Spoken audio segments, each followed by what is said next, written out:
Okay, as I noted yesterday on yesterday's or 2 days ago, the post, I noticed too late that the video was basically unwatchable. The sound, I think, was okay, but the screen itself was so blurry, it was illegible. So I'm going to try again. I've been trying to troubleshoot. I've been in contact with a few people to try and help this situation out. So if today's video still is not usable, I'm going to try connecting my computer to the router in a different way. This is way too much detail than you need to know, but I want you to know that I'm trying to address the problems with the videos, and I'm gonna probably have to go back and re-record. So let's just see. I'm gonna redo lesson 6 because it was so hard to read. So let's try this again, and let's see if I can get through this, and hopefully I can get caught back up. And I just want to make sure that anyone who's following along still can see the notes, see what I'm doing. So basically, this is a summary lesson, and we're still working with linear functions. I can recognize a linear function when it's given to me because it's in the form of y equals ax plus b, right? That's how the graphing calculator uses the form y equals ax plus b to represent a linear function. Now the variables used in a word problem are different. They're using c and n, but in our calculator, we would enter the equation as y equals 2.5x plus 49. Okay, that's what gets into our calculator. If you can just enter that into your calculator,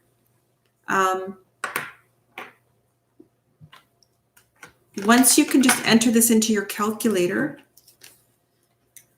the calculator does all the work for you, right? So clear your calculator of all its past memory. Get into your y equals screen.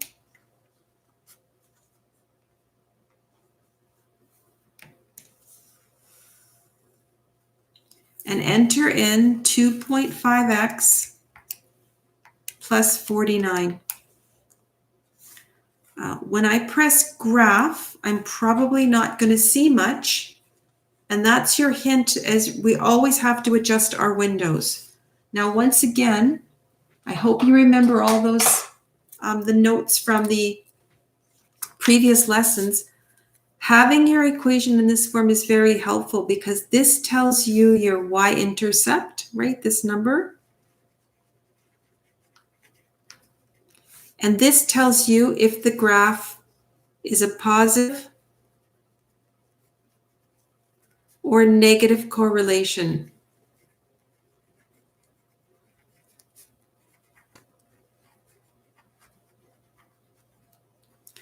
Okay, so when I look at the equation that I was told to enter in, this number has to be my y-intercept, and this number tells me it's positive.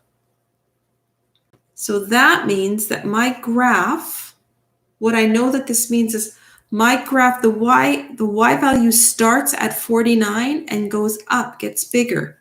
Therefore, I definitely have to adjust my windows. So I'm going to go to my window settings. And I also know they've given me a picture of my grid is just a quadrant 1 grid, right? So I know I don't need any negative values for x or y.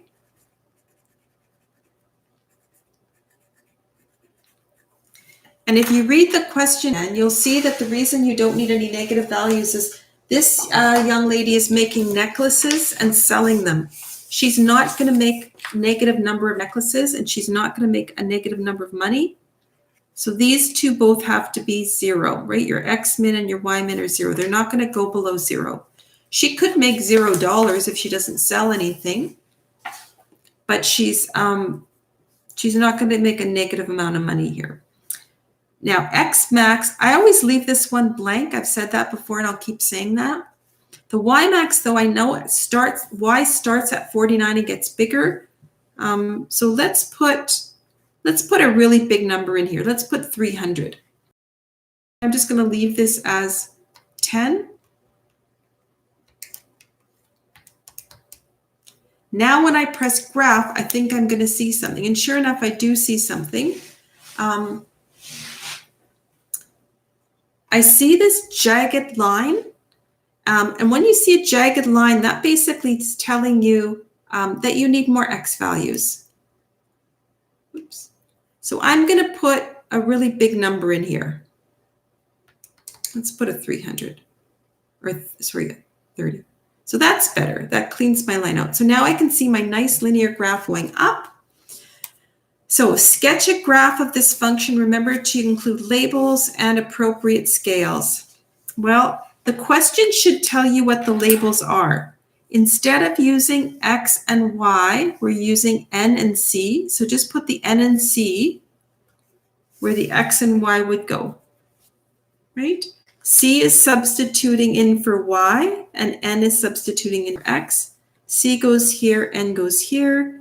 The question will tell you what the labels are. N represents number of necklaces.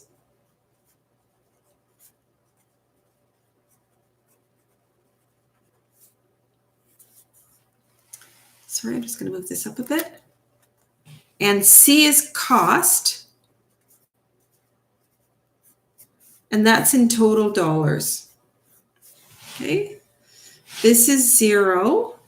Now I know that I have to, it's easy when you have two intercepts, right? And you can just use the intercepts to graph. But once again, I only have one intercept. So I need to find another point. There's lots of ways you can find another point on this graph. I could use trace, right? We've used that before. So here's a nice point value. I can move up and down the trace. The other way you can get points to graph is if you look right above the word graph, once you put a y equals statement in your calculator, if you press table, so second graph, it gives you a whole table of values. Instead of having to enter a table of values in under stat edit, when you enter an equation in, it automatically gives you a whole set of points. So let's look at another nice point maybe. How about 6 and 64? We could graph that, right? So what I'm going to do is I am going to create a bit of a scale. So I want at least go up to 64 on my y-axis, and I have to include 49. So how about 10, 20, 30, 40, 50, 60, 70, 80, 90, 100, okay? 20, 30, 40, 50, 60, 70, 80, 90, 100. Okay, and this one is 60, right? So I want to find my y-axis, so second calc value, put a 0 in for x, and that will give you your y-intercept of 49, which I already knew that to be true, right? So here's my y-intercept. And I can actually, I'll erase the 50, and I'm going to put 49 right beside the dot. Okay, so if she sells 0 necklaces, the total cost is 49. And the other point I was going to use was 6, right? So I'm going to do that. 2, 4, 6, 8, 10.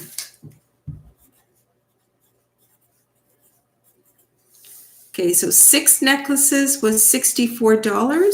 So it's, I don't know about right here. Again, now you could pick any point.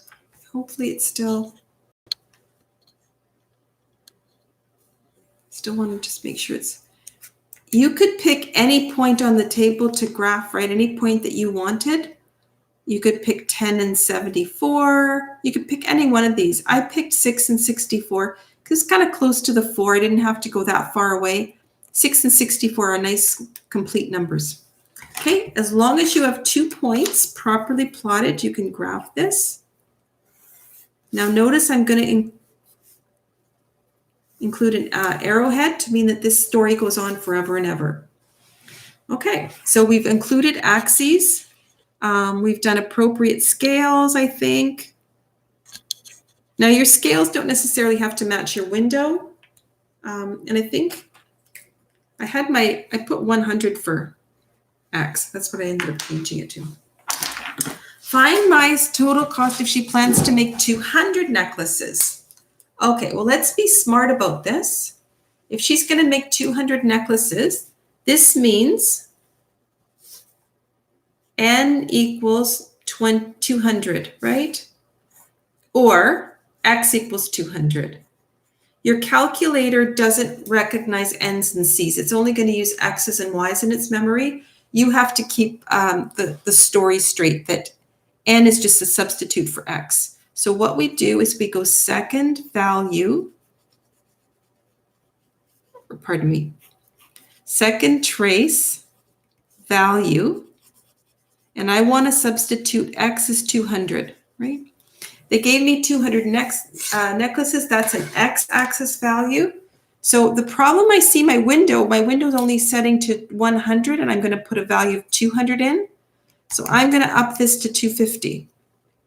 Now when I press graph, it's a little steeper because I've changed the windows. So second trace value, 200, and I get Y equals 549. Okay. So second trace value, Y equals 249. Remember to change your X max window to X max 250. Okay, I have talked about that. If I would have left my maximum X value window, if I would have left my X max value window at 100, when I put a value of 200 in, I would have got an error message. So I had to do when you get an error message, that just means check your windows. Okay, so this means that the cost to make 200 necklaces is $249. Okay.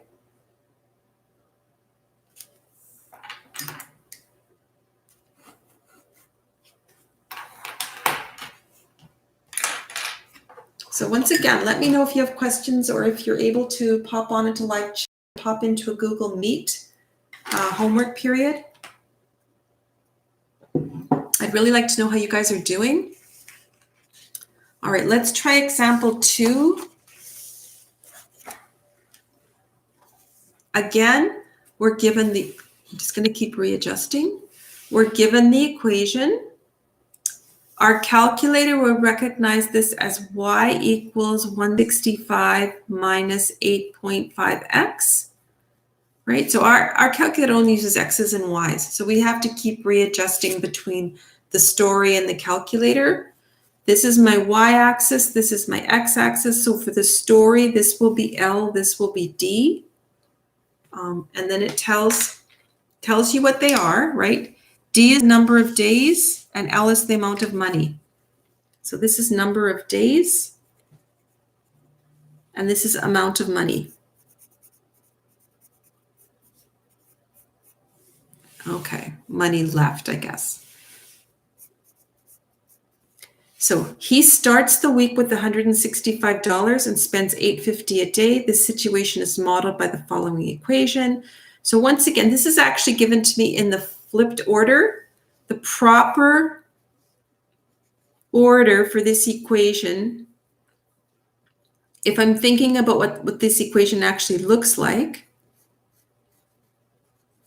would be y-intercept, and this tells me it's a negative correlation, so it's running downward. So this graph is going to start at 165 and move down. You can enter it in either form in your calculator. Your calculator is super smart. The only thing you have to do for your calculator is change that D to an X because your calculator doesn't have Ds. So sketch the graph. So it's always helpful to know what you think the graph will look like before you enter it in your calculator, because that really helps you set your windows.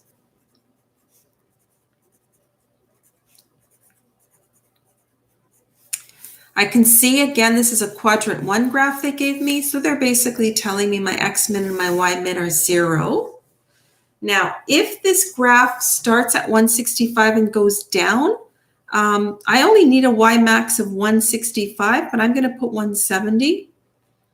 And the only thing I don't know about is my x max. So I'm going to just leave that till I take a first glimpse at my calculator. So I'm going to clear my calculator off and reset it. Okay, now what I'm going to do is, hopefully you can see this. I'm going to enter my equation, and I'll just enter it like they gave it to me. 165 subtract 8.5x. I do want to change my windows. I just leave the x max till I take my first look at my graph. Now remember, we have to have at least 165, so I'm putting 170. I'm going to take a look at my graph. Okay, not so bad, right? This tells me that I have to increase my x max because I can't see the x-intercept, right? For a downward graph, you want to see the x and the y-intercept. For an upward graph, there may not be an x-intercept. So I do want to increase this. I'm going to put a 50. There, that's quite enough. I probably didn't need to go as high as 50, but that's okay as long as you can see both. So let's see what my x-intercept is. Put a value of 0 in, and sure enough, I get 165. Okay, that's great. We knew that already, right? So I can, for negative correlation graphs, they're quite easy. You can get by with just graphing the intercepts, right? Now let's see what my x-intercept is. Once again, enter into your y2 area, y2 equals 0. Then I'm going to go second trace number 5. And I want to find my cursor. I can see that it's giving me the point of x is 25, y is a negative. If y is negative, that means my cursor is outside of the screen. So I have to increase my y there. Okay, so now I can see it here. And I'm just playing around with the back fourth arrows. I'm going to answer my 3 questions. Okay, I'm just going to move my calculator up. First curve, second curve, take a guess. So when y is 0, x is 19.41. This is the value of my x-intercept, 19.41. So I'm just going to put that there, 19.41. I can kind of get away with not doing a scale if I'm just using intercepts, because this would be my scale, right? Every little tick would represent 19.4, but I don't really have to go any further on my x-axis, so these are quite easy to graph. Okay, so I'm going to just record what window I used. I used 50. All right, state the domain and range of this situation. Well, domain are all the x values. So the x values are from 0 to 19.41. So from 0 to 19.41. Okay. And then I have to use, and this is something I'll go over again, square brackets to indicate that they're both being included. Or you could use this type of notation. X is between 0 and 19.41. So x is between these two. So you say that. The range also, the range is from 165. That's how much money he has. And then it goes all the way down to 0. So the range is from 0 to 165. Or we say that y is between 0 and 165. Small number first, then large number. Okay. How much money does Ahmed have after 5 days? Okay, so 5 days, days are on the x-axis, right? So that's after 5 days. So basically you're finding y when x equals 5. So that's a second trace value question. Anytime they give you an x value to substitute in, it's just second trace value x equals 5. Okay, so let's take a look at this graph again. Second trace value, x is 5. So y is 122.5. Okay, that's the nuts and bolts, like those are the facts of the question, but you have to change it into the answer to the story. So you have to say, Ahmed has $122.50 left after 5 days. How much money does he have after 30 days? Well, just looking at the graph, 0, right? He runs out of money in 19.41 days.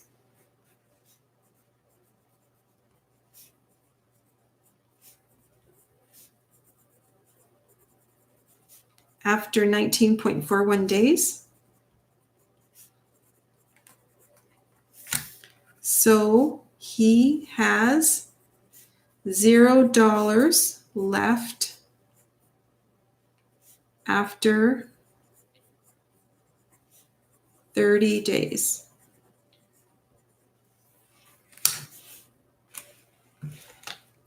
All right, this is the next question's a big deal question.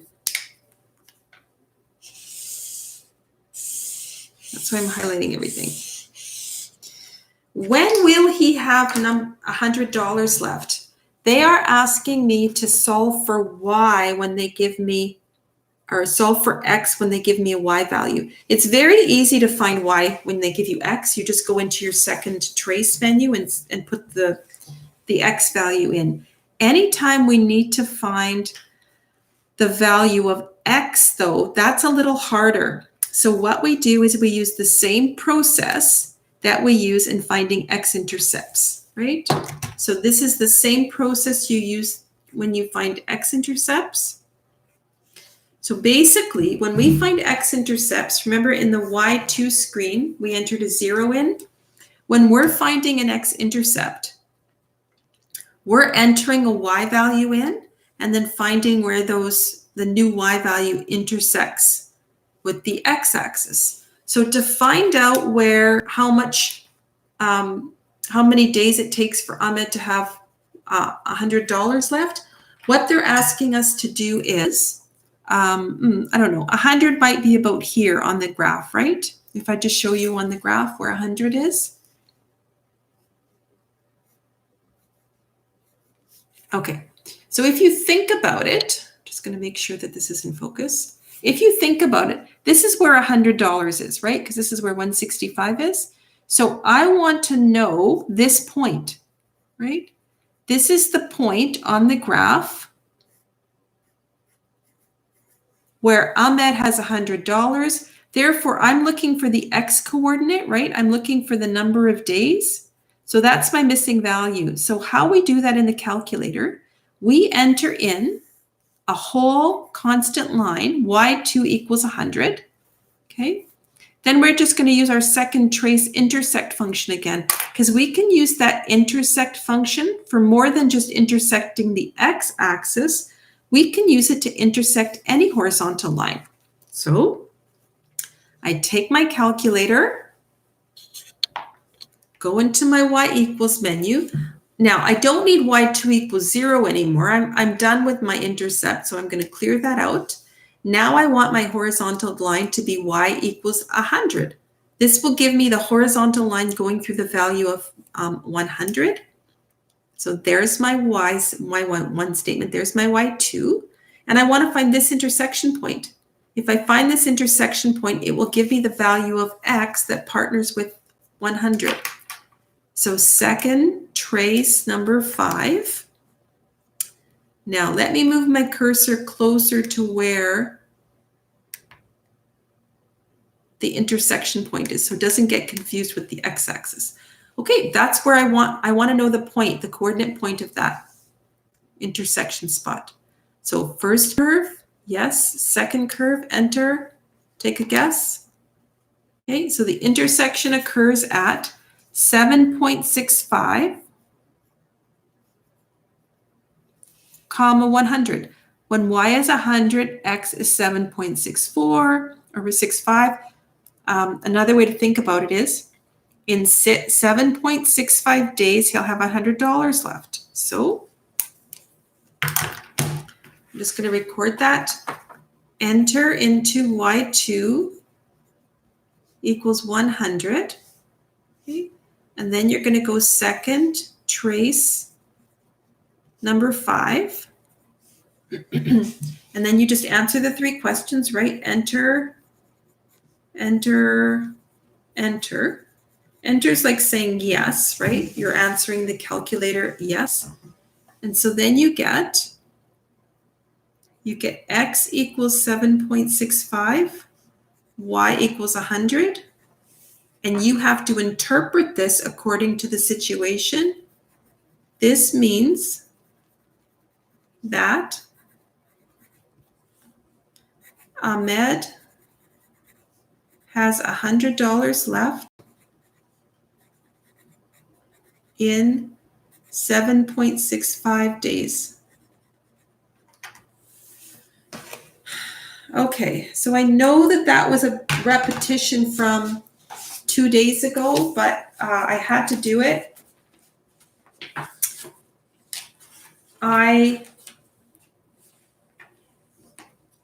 Maybe I will start example 3. I'm really hoping this video works.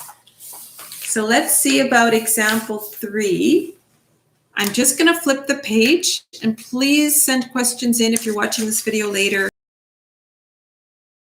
Talk about, because this is a summary, I'm going to do one more example and then we'll call it a day. Okay. So this is example 3. The previous 2 examples, we had the equation given back without an equation, put a table of values. That's how we started this unit. So again, pick your calculator up, clear it out.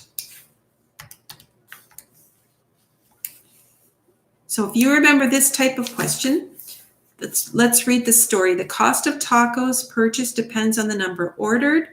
The table below shows the cost of purchasing tacos from a food truck.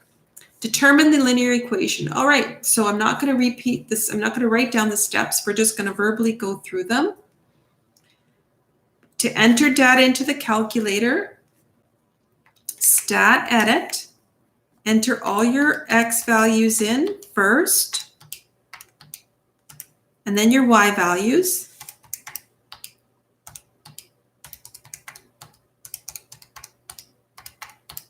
Okay, so remember L1, the first row of any table or the first column is the x, the second is the y. So I have my x and my y. Now I'm going to turn my stat plot on. And these are easier to determine because they give you, the table themselves gives you these are actually easier to deal with than the linear equation because they give you the windows that you should use, right? So let's see. X max, I think I'm going to I'll probably put an X max of 10 and my X min of 0.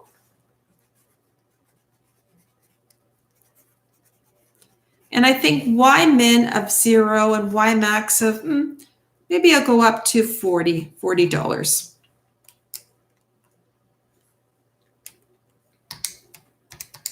So these are quite a bit easier to deal with the window settings, right, than the equation, because the equation, you really have to understand a lot of the equation in order to know about your y-intercept and your correlation, right? So now let's see if that's good enough to see our graph. You turned your stat plot on. So sure enough, I see all of my points. There's 5 of them. It's a positive correlation, but I'm going to determine the linear equation that we do that. We've done this in previous lessons. I go back to my stat menu, but instead of editing, I'm done with editing. Now I'm ready to do a calculation. So it's number 4. And I move down. This is just telling me I put all the X values in list 1. I put all the Y values in list 2.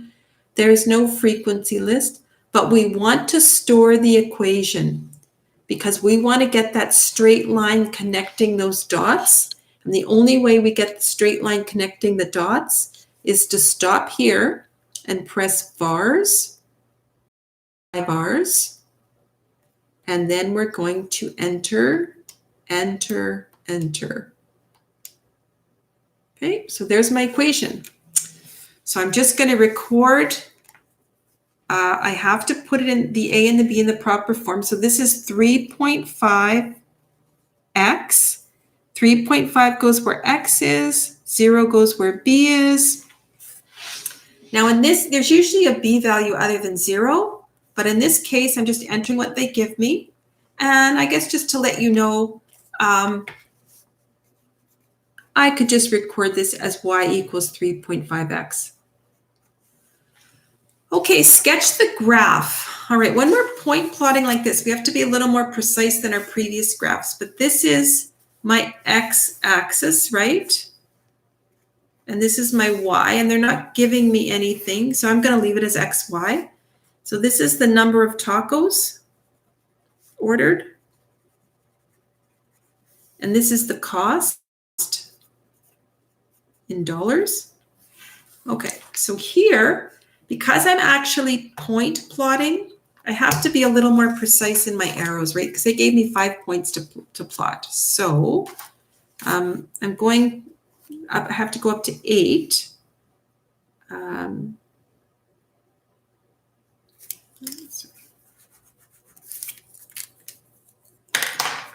So 2, 4, 6, 8.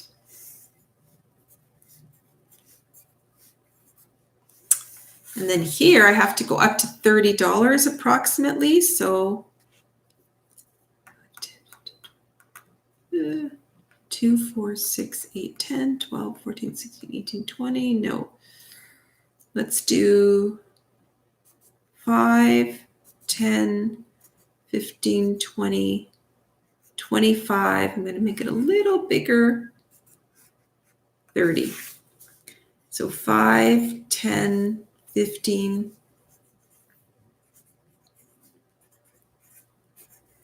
Okay, so point plot. 1 taco costs $3.50, so that's about right here. 2 tacos costs $7. Oh, I did it backwards, didn't I? Sorry. Oh my goodness. Ay, ay, ay. No wonder it wasn't looking right. Sorry, guys. Should have stopped at the last example, right? Sorry. Number of tacos is what I was thinking of. Okay. And now 0 to $30. So 5, 10, 15, 20. It's not going to go. How about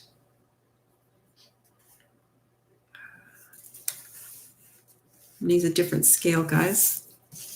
Sorry about that. 10, 20, 30, 40.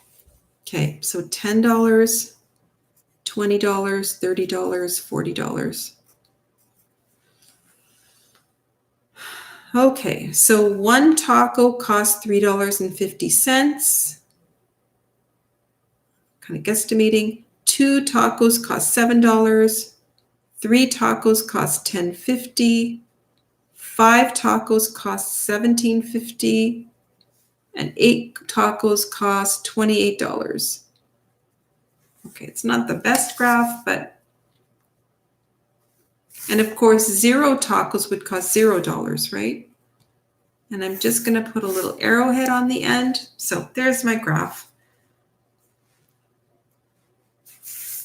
Okay, so we've got our labels, our scale, our graph. How much will it cost if 20 tacos are ordered? Well, let's see. 20 tacos, that's an X value. So those are the easy ones. Second trace, X equals 20. Now, the only thing I can see, my windows must increase X max window to, let's say 30, just to be safe. And the reason I'm doing that is I'm going to show you something. My window settings are only set to 10, right? So if I try second trace value and I put a 20 in for 20 tacos, I get the error message. When you get invalid, that just means change your window, okay? Oops. So I'm going to change this to 30. And now my graph will look slightly different. It gets a little steeper because you've changed the window. You've kind of squished things or pulled things up and out. So second trace value. Now when I put 20 in, I'm not going to get an error. I'm actually going to get the cost. So y equals 70. Right, so let's answer the question. 20 tacos cost $70. How many tacos could you buy with $100? Well, this is a Y value. $100 is a Y value.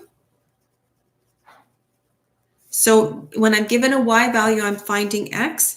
Enter into Y2 is 100. Then use second trace number 5. And then answer your 3 questions. All right, let's try this.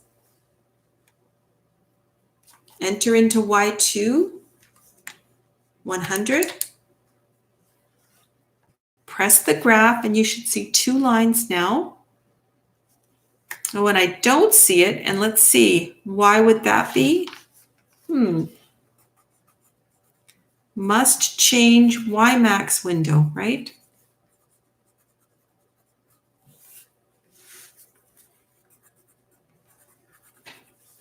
To, let's see, Y max, I had it at 40. Let's change it to 150. Okay. So we had to adjust the X window for the last question. We have to increase the Y max for this one. Otherwise, we're not going to see it, right? So there's my first equation. Here's my second equation. And I can just see the intersection, which is nice. I should still be able to see them cross. So second trace number 5.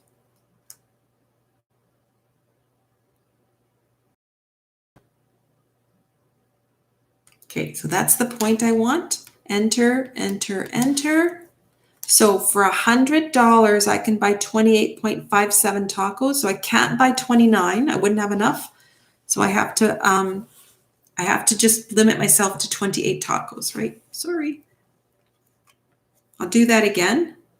So once I entered my Y2 statement in, I pressed graph and I saw the 2 lines come up. So second trace number 5. And make sure your cursor is close to that intersection point, right? Enter, enter, enter, enter. And you see at the bottom of the screen, it tells you when Y is 100, X is 28.57. Okay, so I'm going to enter that in. X equals 28.57. Y equals 100. You have to answer the question. So that means for $100, you can buy 28 tacos. You're going to have to limit yourself to a whole number for this question, right? Because you can't quite buy 29, but you can buy 28. Okay, so I hope that was a lot of talking. I'm really hoping that the images came through If not, I'm going to have to figure out something else to do. I might end up recording at night and not posting or not live streaming, but I'm going to play these back in a few minutes and see how they work.